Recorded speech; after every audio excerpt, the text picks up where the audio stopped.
Hello YouTube, Dave here again. Welcome back to part 4 of my Dungeons & Dragons Buyer's Guide. It's a series that looks over all the previous versions of the Dungeons & Dragons game and offers some suggestions on what to purchase if you're looking to pick up and play and run some of the various editions, as well as a few books to add afterwards if you're enjoying yourself and want to flesh things out a little bit further. So today we're going to be looking at the most controversial and the most polarizing version of the Dungeons & Dragons game to ever be released, and that is Dungeons & Dragons 4th edition. So with this Buyer's Guide, we're going to look at D&D 4th edition, the books that came out for it. Pretty much going to go over, show most of, if not all, the books that I have in my collection. Discuss them briefly, because there are some ones that I think are actually pretty good. Most of the books that I bought are ones that I bought for the reason that this Buyer's Guide kind of existed. So we're going to go through that. We're also going to look at D&D Essentials because it's part of the 4th edition product line. It's fully compatible with the previously released material, so it doesn't replace it like 3.5 did. So we're going to go through all of that, and in the end, I'll give my final thoughts on if this is going to be the edition for you. Now, that said, before I go to show the books off, I know 4th edition is, like I said, a controversial and polarizing version of the Dungeons & Dragons game. And I know there's a lot of people out there that really don't like 4th edition, and they all have their reasons, and some I consider to be more valid than others, but again, that's your own personal preference.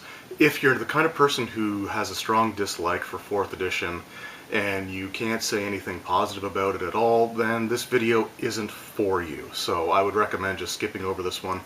Please don't use the comments section as a forum to just bash on this version of the game, because 4th edition does have a dedicated fan base and still a pretty active fan base as well. So there are people out there who still love and enjoy this version of the game, and there are people out there who may be willing to actually give it a try. So again, this video is for those individuals. If you're someone who really dislikes 4th edition and hates it so strongly that all you want to do is blast negative comments at the people who seem to actually genuinely enjoy it, skip over this one please and come back for when I finish off the series with my 5th edition one. Anyway, that little disclaimer out of the way, let's move on and we'll look at some of the books and products for D&D 4th edition. Alright, so let's have a look at the 4th edition D&D core books. There's significantly more of these core books than there were in 3rd edition and 3.5 and any of the previous editions. What I'm going to do is I'm actually going to show them all off, and then I'll discuss which ones of each of the groups, the Player's Handbook, Dungeon Master Guide, and Monster Manual, I consider to be worthwhile or something that really should be picked up. So we'll start off with the first book, the 4th edition Player's Handbook. So this is the first core rulebook. This is one of the essential ones. It has your core races, as well as your cleric, fighter, mage, and thief classes, along with some other ones like ranger, paladin, and I believe they introduced the warlock and the warlord in this set as well. One thing that I really like about these books are the cover arts. I find the artwork really fantastic, and the artwork in general for 4th edition is quite good, I'd say. Overall, there's some really fantastic artwork in here. So anyway, this is like I said, this is the Player's Handbook. This is one that I definitely consider to be essential if you want to play the hardcover versions of 4th edition Dungeons & Dragons. This has your combat system and everything else in here. So this is sort of the must-have if you're looking to go back to this version of the game. Alright, so up next, we have the Player's Handbook 2. Now this one introduces your, well, not introduces, but I guess I should say reintroduces classes such as the Druid, the Barbarian. I think the Bard is in here as well. And they introduce a few new races like the Goliath and a few other interesting ones. So one thing that 4th edition, and of course the Gnome, half-orcs, one of the things that 4th edition really had going for it was it had a ton of races and classes to play. Now, of the other players' handbooks, this is one that I'd also consider to be pretty important, especially if you like playing things like barbarians, druids, or classes along those lines. So this is actually, again, another worthwhile one. Highly recommend it. Alright, and now we've got the Player's Handbook 3. So this is the last of the Player's Handbooks. This one focuses on psionics for the most part. So this introduces the psionic classes, which monks were bundled in there because they use like force of will and the power of their mind to, achieve some of the feats that they do. And it has, of course, Githzerai, Githyanki, and Minotaurs as playable races, and the cover art is just really, really fantastic on this one. It's more of a realistic look to it instead of some of the more animated looking ones from the other covers. The thing is though is that I don't really consider this book to be as essential. This is one that if you don't want to get too many of these 4th edition books, this one I kind of say you could probably pass over. It's not horrible by any stretch of the imagination, but it's a little bit more focused on, again, psionics. So if you're not really into psionics, and I do apologize, the Yankee are not in here, it's just the Githzerai. But if you're not interested in psionics, then there's a lot of classes in here that you probably won't be interested in playing or using. So again, this is one that you can probably pass up. Alright, moving on now to the Dungeon Master's Guides. So we've got the original, the first Dungeon Master's Guide, and I really like this book. Again, I think it's fantastic. I love the fact that the art here has the dragon spying through a crystal orb, and seeing the characters from the Player's Handbook cover. I always thought that was a really cool detail. I really like that they did that. So this is another one that, again, where it was one of the first 3 core books. Again, very essential, so this would be highly recommended if you're looking to go back and play 4th edition Dungeons & Dragons. Then we've got the Dungeon Master's Guide 2. So this one is great if you're looking to run campaigns or adventures in the Paragon tier. So the way that 4th edition worked is it had 3 tiers. There was your Heroic tier, which was levels 1 through 10, Paragon, which was 11 through 20, and then you had the Epic tier, which was 21 through 30. So this one focused on running adventures for characters of levels 11 through 20, so it spends a lot of time, as it says here, focusing on the Paragon tier, which was actually pretty decent and could be a lot of fun to play in as well. But this is it. These are the only 2 Dungeon Master's Guides that were released, so there wasn't actually one ever put out for the Heroic tier. I think there was one, or not the Heroic, the Epic tier. I believe there was one that was in the works, but it was one of the books that was cancelled in 2012, and they kind of just discontinued D&D altogether. But moving on from those, before I move on from those, both of those books are very worthwhile. Now the next 3 books are probably all equally good, and these are monster manuals. So this is your Monster Manual 1. So this has, your collection of regular monsters that you kind of expect. You've got your beholders, you've got dragons, and again, the dragon artwork in here is really nice. This is probably one of my favorite, if I can get a low glare picture of it here. This is probably one of my favorite depictions of the black dragon. Blue dragon looks really nice as well. They did change the design of the green dragon for 4th edition, and I don't mind it. I know a lot of people didn't really like the horn coming out of the nose, or the horns going back on the crest, but I kind of liked it just because it made it look a little bit different, less of a generic dragon than the green one did in 3rd edition. Now, I love the 3rd edition green dragon as well, but I still, didn't mind the redesign. Of course, the red dragon always looks fantastic. And then we have the white dragon. So this book has the chromatic dragons in it. The monster manuals all also contain at least one what's called epic threat. So this book here has Orcus in it, and let's just see if I can get to him right quick. I don't want to spend a lot of time. So there we go.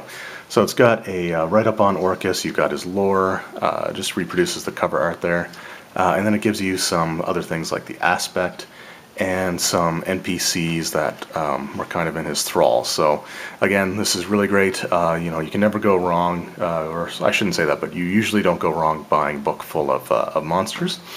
And I do like the way that they did 4th edition monsters, because they were actually different. They weren't just these base creatures that you had to apply player character classes to. So I like the way that they did those. Up next we have the Monster Manual 2. So I'm not going to flip through this too much. This one does have your metallic dragons, if you're interested in using those as encounters. It also has, of course, as you can tell by the cover, Demogorgon and a bunch of his minions as well. So you got some cultists there. Abyssal Marauder, Tharak, Dagon. Actually, I really like that Dagon's in here because Dagon's one of my favorite entities in pretty much all of like fantasy and horror. So really love that Dagon's in here, which is cool. You got the aspect of Demogorgon, and of course you've got Demogorgon himself. And then to round out the last of the core books is the Monster Manual 3. So this one is it's a little bit on the thin side, probably about the same page count as Monster Manual 2. But what's interesting about this one is that it actually has multiple epic level threats. I'm not going to show them all, but we do have Lolth, and kind of breaking in the tradition of having. Let's just see if Lolth's with the Drow. I don't think she is. No, she's her own entry. And let's see if I can get to her right quick.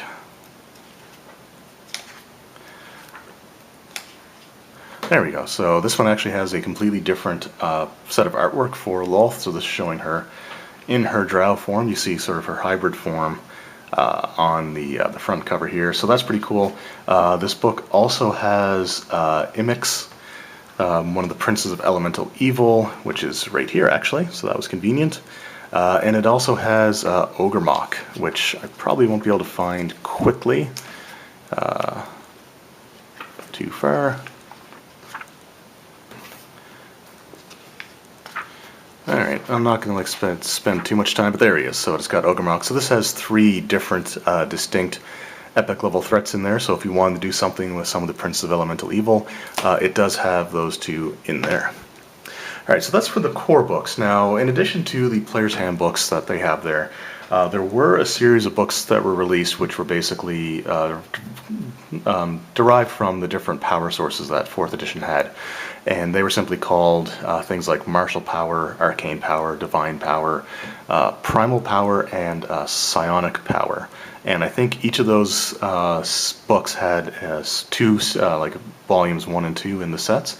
Now I never picked those up. If you're looking for some new options or some different things to do, you can certainly look at that. But I believe that those books, because of the range of things that were introduced there, and the lack of testing them compared to what was already made available in like the player's handbooks, really helped to destabilize and unbalance the game. So personally, I would avoid them. I've had opportunities to buy some of them in the past, and I've just never been interested. So those are ones that I really don't recommend, but they are out there if you're looking for something different, because what works for you, may not work for me, and vice versa. However, there were some other interesting books that were released as well that I do recommend. That expand your options of things to use in your campaigns, and these are equipment-based books. So what we have here, the first one is Adventurer's Vault, and this one was actually kind of hard to come by. A friend of mine found this in a game store. It was secondhand, but it is in pretty great shape overall. So he ended up buying this for me, and I just ended up paying him back. But this has all kinds of items in here, new magic items, new weapons, armors, miscellaneous stuff. There's just a lot of really cool items in here, and there are also, I believe, some there's some other things like standard non-magical things, some unique weapons and mounts. So there's a lot of really cool information in here that you can use. I think there's even there's vehicles in here as well. So there's a lot of really great stuff in this, and just having more equipment and treasure is always a good thing. So Adventurer's Vault is one that I highly recommend. Along those lines is Adventurer's Vault 2. So this is pretty much along the same lines, although I think this focuses more heavily on magic items. So yeah, it's pretty much all magic items, but there are things like item sets as well that you can use. There are multiple items that I think give you greater bonuses the more that you get. So like the more of these items that you get in the set, I believe they become more powerful, if I recall correctly. So I think that's kind of the way it works, but that's still an interesting addition. And again, more magic items, more different types of treasures.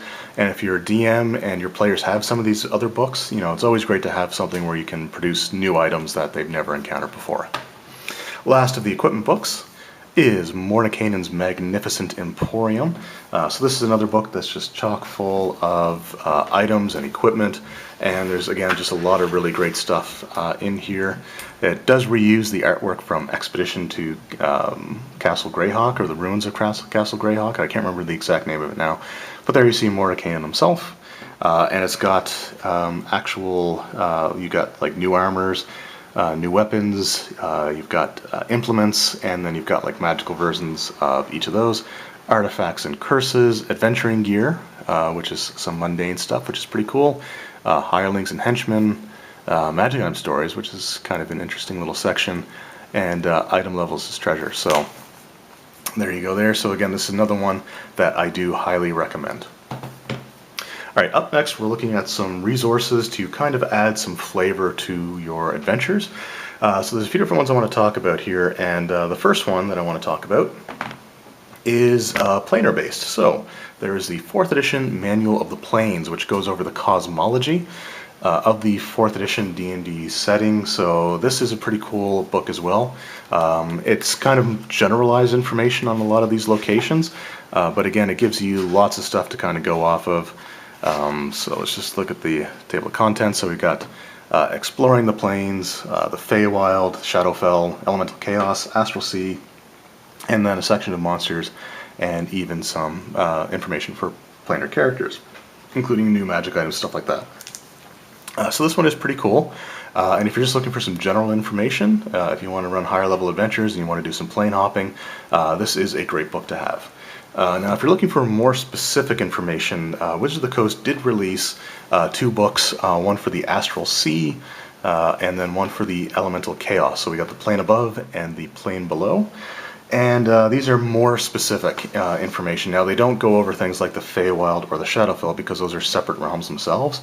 But the Astral Sea has quite a few different locations in it that you can visit, including things like the 9 Hells, I believe, are actually in the Astral Sea. And then you've got the Elemental Chaos, which has like the elemental planes, which is they all kind of combine them into one, which I was okay with. Actually, it kind of made sense to me.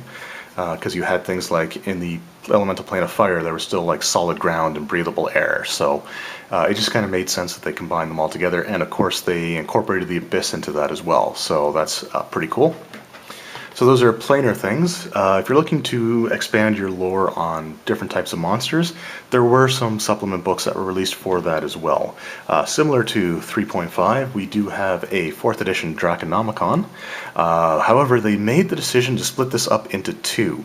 So you've got the chromatic dragons, and then you've got the metallic dragons. Now, each of these books do introduce new types of dragons as well, so it's not just the ones that we're always familiar with. Like they have things like, I believe there's a purple dragon. Let me just get the listings here. So yeah, it introduces purple dragons, gray dragons, which were fang dragons from the Forgotten Realms, and brown dragons, which are also kind of desert dwelling. And of course, the Dragon Hall of Fame is awesome because it has a Chardalon, has Dragotha, who is one of my all-time favorite NPCs or like villains that I've ever used in a campaign before. I used him, or he was part of the Age of Worms campaign, and he was just awesome. So he's statted out here, so that's fantastic. Of the 2, so the metallic dragons introduces like some new types of metal ones. Now, metallic dragons weren't necessarily good in 4th edition. Most things were either had like evil or they were unaligned, simply because you could still encounter them. A dragon like a gold dragon might still be hungry. Or there's things like if you were in the Eberron setting, which I'll touch on a little bit later, the dragons there don't conform to the racial stereotypes of alignments that they had in previous editions. So this does prove useful if you're looking to do that, if you're looking to introduce some new dragons in here. This does have some of the dragons that were missing from the Monster Manual 2, which I think was like brass or bronze. I think it was one of those 2 that wasn't in the second Monster Manual. But again, this one's probably not as useful or won't get used as much. So if you're looking to have some new dragon types or some new dragons, then definitely look at Draconomicon 1. You can probably pass over the second one though. Alright, if you're a fan of Undead, then Open Grave would be the book for you. So this has just some information on Undead, and as far as I'm concerned, this was a better Undead book than Libris Mortis was for 3.5. I just think that this worked out so much better. I love that it has, again, some Undead, like the Hall of Infamy. So you've got Acerec, you got Cass the Betrayer, Vecna, Strahd, Caius. So there's just some really awesome villains that you can have in here for your campaigns, and just some cool information on Undead, which are some of my favorite creatures to use. So this book was great, way better than Libris Mortis in my opinion. Alright, just 2 more to go in this section. So if you're looking to introduce some demons, there's the Demonomicon. So this is pretty much similar to the Open Grave. Now this is all about demons, so it doesn't really go into things like the 9 hells. This is purely based off like the Abyss, but it does mention, have some demon lords in there. It does mention the Obriths, which were a different type of demon before the Tenari. I believe they were the ones that existed before them. When the Tenari rose up, they kind of took over. But again, there's just some really cool stuff in here. And it does have some famous demon lords in here as well.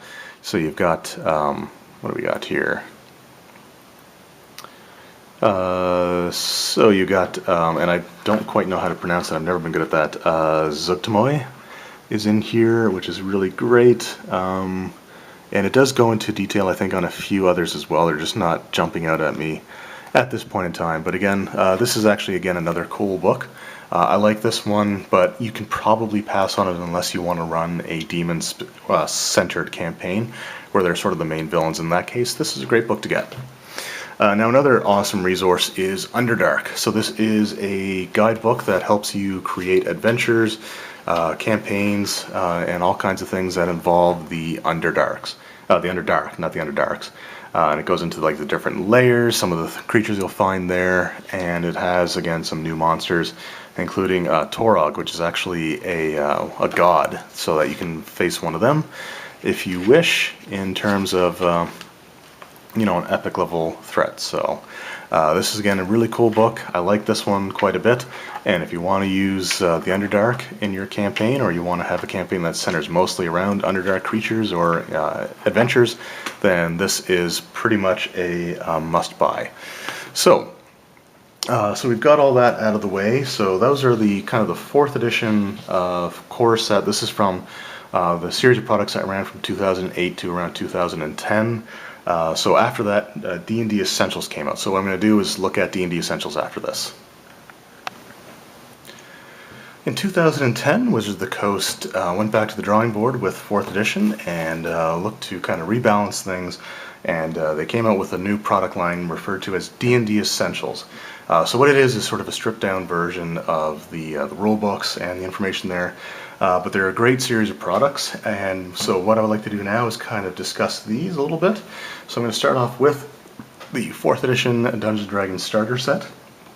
So they were inspired, of course, by the 80s red box for D&D Basic. Uses the original artwork and logo style. It is obviously Wizards of the Coast here, and if you look at the back, it is completely different from, obviously, the original one. But it's a great callback to the original red box that a lot of people kind of cut their teeth on when they started playing Dungeons & Dragons. So I'm okay with that now. Part of it could also be sort of like a nostalgic attempt to get people to really pay attention or look at this product. So there is that as well. But again, this is actually a pretty cool starter set. The adventure inside is pretty decent, so it's one that I would recommend if you can find it. Mine's unfortunately seen better days, being moved off and on the shelf many times, because I've actually played through and run the starter adventure I think 3 or 4 times now. But again, really cool product. Alright, so that's the starter set, but when the Essentials line came out, it came out in a series of box sets and softcover books. So I just want to look at the softcover books first. So up first is Heroes of the Fallen Lands.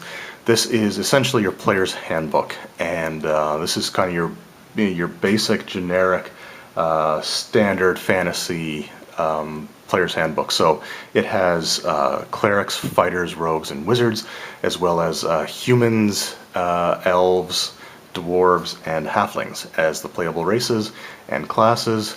Then you also have Heroes of the Fallen Kingdoms, which has paladins, druids, rangers, and warlocks.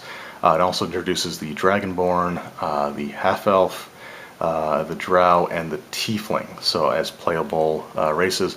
This does also include the human as well, which seems kind of cheap if you think about it from a certain perspective, but what's done well about it is they printed these and they made these so that you could actually only have to buy one or the other. You don't necessarily have to have both in order to play the game. So like for example, the Rangers have a couple of different styles, like fighter, two-weapon fighter, and archer. And druids have curing abilities, paladins have curing abilities. So it's interesting that they did that, and I like that they did that because they kind of started to accept the fact that you're probably not going to buy everything. So by including at least humans as a playable race in this, again, makes it so that you don't have to buy the other one. If you're not interested in just playing your kind of vanilla races and classes, then this is a great alternative. And the last one that's worth mentioning is the Rules Compendium.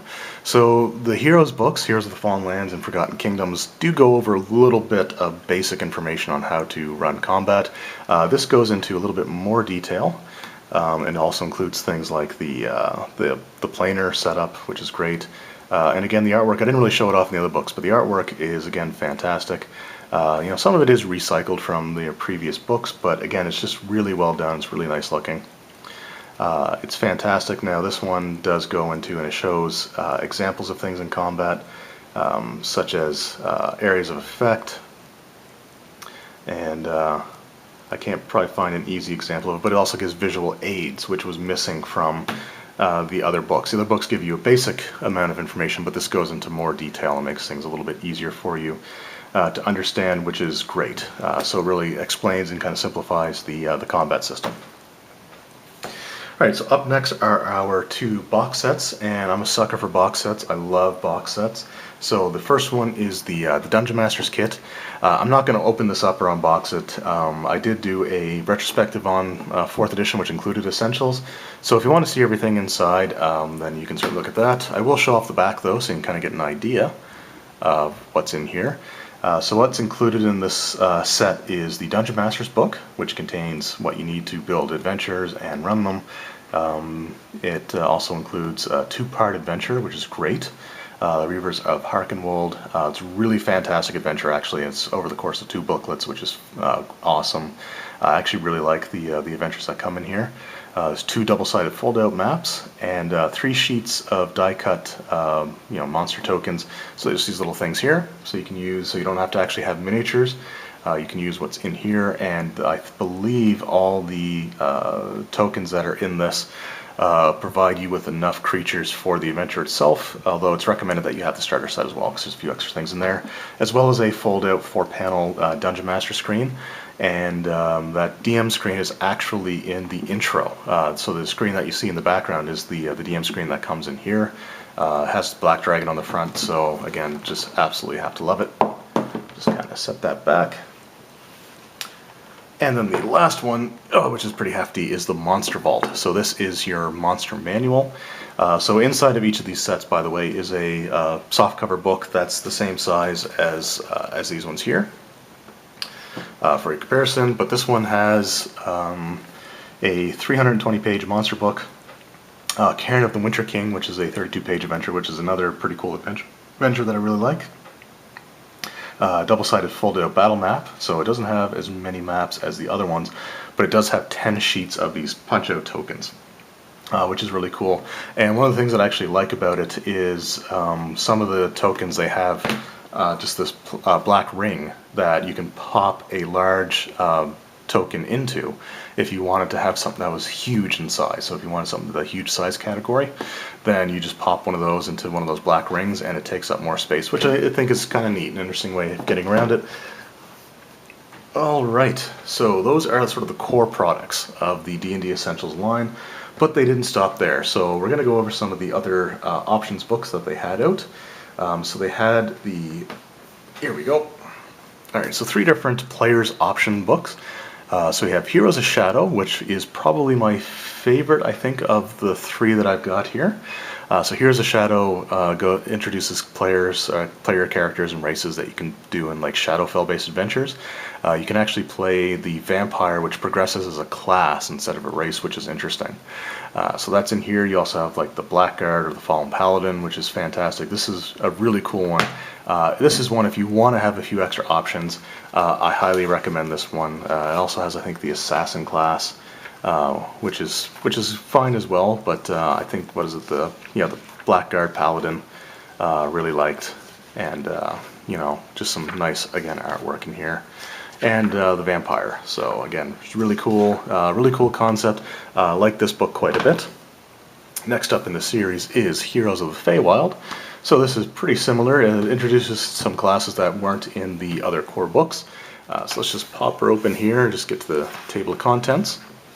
So it has, as far as races, you've got like Pixie, Satyr, which is pretty cool. It has the Barbarian, the Bard, the Druid, and some different options for the Wizard, which is really cool.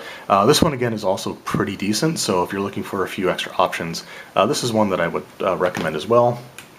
And then you've got Heroes of the Elemental Chaos. This one I didn't really like as much. This one has like monks, sorcerers, but the sorcerer class is kind of strange the way that they do it. And just wasn't as keen on this one. So this is one that I would consider probably passing on unless you really want to do some, different things like having, I think the Genasi are playable races in here, if I recall correctly. Maybe wrong. I actually don't see the races listed here, so they may not have them. I don't know, but I just didn't like this one as much. So this is one that I would say you can probably pass on. Now another book that came out, which is sort of its own series, it only had one book in it, but this is Into the Unknown, Dungeon Survival Handbook. So this is actually kind of cool. It's got some different things in here, like you got kobolds and goblin races that you can play, which are great. You have some Underdark themed class options and things like that, which again is totally fine. But there's also, I believe, somewhere in here. Just see if I can get to it. Yeah, so there's actually a section here which goes over some of the classic modules from D&D's past. So I'm not going to go over all of them, but there's like the Ghost Tower of Inverness, which I actually have a copy of this adventure. The Lost City, the Pyramid of Uman-Ray, White Plume Mountain, Tomb of Horrors. So what's great about this book, Temple of Elemental Evil. So what's great about this book is if you're new and you're looking to learn some of the history of some of like the more famous or iconic adventures, dungeons, modules, things like that, this actually has some information in there, which is pretty cool. So I do like this book. I don't know how much it would be used, but just the section on the classic adventures alone is fantastic, and I really like it. Alright, now the last thing that was kind of part of the Essentials line was a follow-up to the Monster Vault. So this is Monster Vault Threats to the Nentir Vale, which was sort of the default setting for 4th edition. And so this comes with the book itself, which has some new threats. Most of them are for the heroic tier, so levels 1 through 10, which is fine. It also has a couple of maps that it comes with, and a series of punch-out tokens as well. So again, just add some more variety, some more monsters to your list of options. And just one last curiosity thing that might be worth looking into is they did do a 4th edition Book of Vile Darkness. So what's kind of cool about this, what's kind of neat about this is there's 2 different booklets in here. In addition to a double-sided poster map. So the 32 page is a thing that has like some feats, character themes, paragon paths, but it's actually kind of designed to look like their version, the 4th edition version of the Book of Vile Darkness, which again is just kind of cool that it has sort of like the artifact itself in there. Alright, moving on. The last things that I want to talk about are the campaign settings and the adventures that are available for 4th edition. So off the top, if you guys are fans of Dark Sun, 4th edition did release a Dark Sun setting. as well as a second book, which was the Creature Catalog, which is kind of like their monster manual. I don't own those. I wasn't really keen on Dark Sun, so I kind of passed that one up. But if you're fans of Dark Sun, then that is available for you as an option. But the first setting that I kind of want to show here is the Shadowfell. So this is another box set, and you already know how I feel about box sets. So this is actually really cool. It's got a lot of great information if you want to run adventures in the Shadowfell. I actually designed a 5th edition adventure that was set in the Shadowfell, and I used a lot of the information and some of the things from this set for that. So for example, it has a 128-page campaign guide describing the city of Gloomrot, which is like their major settlement. Other locations, a 32-page book of encounters, a double-sided full-color poster map depicting the city of Gloomrot on one side, and tactical-based city counters maps on the other. 2 cardstock sheets of die-cut monster and character tokens, and a deck of 30 cards that the Dungeon Masters can use to enhance Shadowfell-based encounters. So basically, if you spend too much time in the Shadowfell, you may start to fall into depression and despair, and there's cards that you get that you give to the character, and they have like penalties on there. If they're able to overcome them, then they can actually get a boon from it, which is on the other side of the card. So I thought it was an interesting mechanic. Love the Shadowfell as well. I think it's an awesome concept. So this is one that, again, if you can find it, I do recommend it. Alright, as for other settings, so we had Eberron was represented in 4th edition. So here's the Eberron campaign guide, the Eberron player's guide. So if you want to run Eberron-based adventures, these 2 books are pretty important. And I think I've got my copy of the maps pulled out, but this does come with a poster map of the Eberron setting as well. And the player's guide has your races and player options, which is, again, really cool, and some basic information on the Eberron setting. So if you want to kind of flesh it out a little bit or have the players have some general knowledge, this book is great. And then, of course, there was the Forgotten Realms. So the Forgotten Realms was well represented in 4th edition. The other 2 settings only had the 2 books released for them each. So Forgotten Realms has the campaign guide, as well as the player's guide. So the player's guide, again, has your player character races and classes and stuff like that. So the 4th edition version of the Forgotten Realms is detailed in here. This one's kind of controversial because a lot of people don't like the drastic changes that were made to 4th edition Forgotten Realms. They advanced the timeline 100 years. There was the spell plague that created these catastrophes all over the place. But I actually kind of liked it because it separated the setting from the novels, so that newer DMs who are entering the game, who weren't familiar with like the stories presented in the novels, but playing or running for groups that were familiar, you have sort of a blank slate to work off of. So I actually kind of like that. Didn't work for everybody, but I'm okay with it. And if you like the Forgotten Realms, again, this is kind of essential to running stuff in there. Speaking of Forgotten Realms settings or expansion settings, there's the Neverwinter campaign setting, which focuses mainly on heroic tier adventures, again from levels 1 through 10. But this kind of tied into the MMO Neverwinter, which came out. So it has some similar settings and themes and NPCs and stuff like that. So this is, again, pretty cool. I actually really like this book. And then there's Menzo Brenzin, The City of Intrigue. This is fantastic. I love this book quite a bit. I love, the Underdark. Menzo Brenzin's one of my favorite cities and locations. But what's great about this is a lot of the information in here could be considered campaign neutral. So there's not a lot of 4th edition specific information. And I don't think I ever actually took the map out of here. No, I never did. So that the map's still well inside there.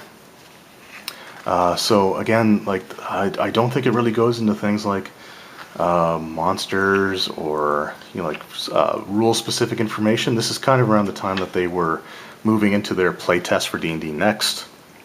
They had reprinted 1st edition AD&D and 3.5 as well, and I think they were close to reprinting 2nd edition AD&D. But this is just basically just a wealth of information, and again, there's very little, if any, campaign edition specific rules information, which is great. So this is a resource that you could probably get at any time if you want to use Menzo Brenzin as a location in your campaigns. Now, last things that I want to talk about would be the adventures. So while we're discussing the Forgotten Realms, this is Halls of Undermountain. So this is a heroic tier series of adventures. I think there's 3 different adventures that you can do in here. Again, I still have the map inside. I hadn't taken it out yet. There's actually a second one in here too. So there's 2 different maps you can get with this book, which is great. And this one, you know, it's all about Undermountain, which is great, and it does include the Yawning Portal. So this is the Yawning Portal. This is what it looks like. This is a piece of artwork that could have been probably pretty useful in the 5th edition release. So the Yawning Portal is the entrance to Undermountain, or it's the most famous and well known. So again, it's really cool that that's in there, and then you got 3 different adventures, I believe, in here that are loosely connected, but again, just really cool for exploring Undermountain as a whole. Okay, just 3 more things I want to talk about. I know this one's run a little bit long, but there's kind of a lot of stuff to kind of cover. So, Madness at Gardmore Abbey. I recently did a video review of this, so I'm not going to go into too much detail here, but it's an adventure that includes the deck of many things. And there's enough randomness based off that deck that different groups will have different stories to tell of how things went in their playthroughs, which again to me is awesome. Just to be able to exchange stories and have stories that are different, I think is great. All right, just one moment here. They're way back on the table. All right, another adventure that we have is Revenge of the Giants. So a adventure for characters levels 12 through 17. And this is a little bit different than Storm King's Thunder, but Storm King's Thunder's, another campaign that involves, heavily around giants. I think this one is almost a spiritual successor to the Against the Giants series, because if I recall correctly, I do believe that there are drow in here as well. Yeah, so there's actually drow in this one during events as well, like there was in Against the Giants. And the whole story kind of revolves around the Giants' attempt to release one of the primordials, basically a being of godlike power. They were actually the enemies of the gods in the Dawn War, at the beginning of time type of thing. So this is, again, a really cool adventure. I like this one quite a bit. So I would recommend this if you're looking for something, especially if you get into the higher tier adventures. And the last one I want to talk about, which is probably relevant because, this is being recorded in August of 2017. In September 2017, Tomb of Annihilation is coming out, an adventure that features Acerec in some capacity. This is the 4th edition Tomb of Horrors, and this is an adventure for character levels 10 through 22nd, but this is actually meant to take place during other ongoing events, so there are some gaps in some of the story elements, so you don't actually have to do it all at once, so it doesn't feel like everything's just tied to this one storyline. But again, this is really great. This is the adventure kind of revolves around Acerec's attempt to absorb divine energy from some dead gods and the remaining sparks that they have. So again, this is actually a really cool one. You go to a few different locations, including the Feywild. You also revisit the original Tomb of Horrors, even though the magic that was once in there is all depleted. So it's kind of a dead place to go to, but it's still kind of cool that it's there. So anyway, those were sort of the book's adventures and settings for 4th edition Dungeons & Dragons and D&D Essentials. So, again, just kind of went over those, and what I'll do now is go over for my final thoughts. Alright, so that was a look at 4th edition books. Like I said, I pretty much went over everything that I had, because the books that I bought were bought for the purposes of just playing the base game and then adding a few extra things in there for flavor. I don't recommend trying to go after all of those books, obviously, but just kind of making you aware of what's out there, what's available, for individuals who are looking to add extra elements or extra amounts of detail to their current campaigns, if they play the game and enjoy it and want to keep going. So that said, which version of 4th edition do I recommend the most? Is it the original hardcover version or D&D Essentials? And I'm going to be honest, I'm going to go with D&D Essentials. The main reason for this is it's the easier version of the game to pick up and play.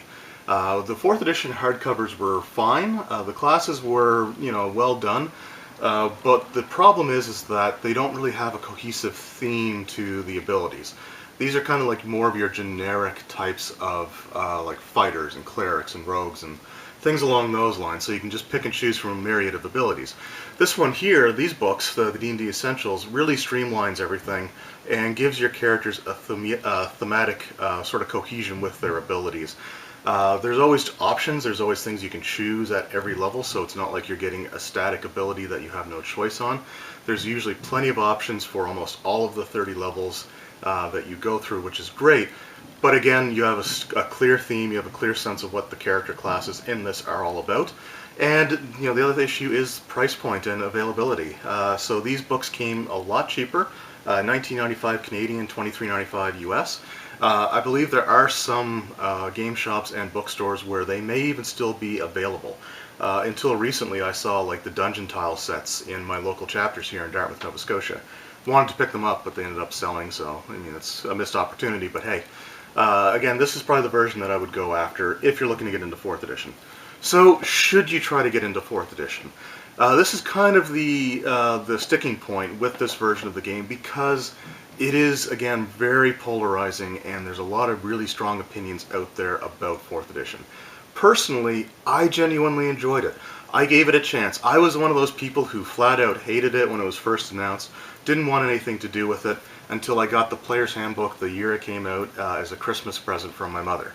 Eventually, it's just sat on my shelf, and it was bothering me that I had the core books for all the previous editions, except for the current one, which was out at the time, which was 4th. I went and bought the Monster Manual and the DMG, and this is around the time D&D Essentials came out when I did this, and I started reading the rules, and I liked it. I thought it was great. I've had new players who've never played Dungeons & Dragons before that picked up on 4th edition a lot easier than they would have things like 3rd edition. My fiance was willing to try out the game. I made a character for her using 3.5 rules, and she didn't mind it, but I decided to make a character for her using D&D Essentials, or the Player's Handbook, and she really liked the 4th edition style better. So this is the kind of game that's for you if you like tactical combat. If you like the idea of looking at the grid and plotting out your abilities. You have abilities that manipulate the battlefield, move enemies around, or you can do things for your allies. And it's really great as a tactical combat system. One of the comments that I've seen a few times now, actually, are people saying that they would be okay if Wizards of the Coast released something like a Dungeons & Dragons Tactics. If you're familiar with like the Final Fantasy series of video games, they have Final Fantasy Tactics, which is like a strategy game. So they'd be okay with them releasing something like D&D Tactics, which is essentially 4th edition. 4th edition still provides plenty of opportunities for role-playing, regardless of what people say. And things like skill challenges, which are, again, one of the more contested elements of 4th edition, encourage players to think outside the box when trying to determine what skills will be useful to overcome a situation. So if you haven't played it, I do recommend at least trying it. If you don't like it after you try it, that's fine.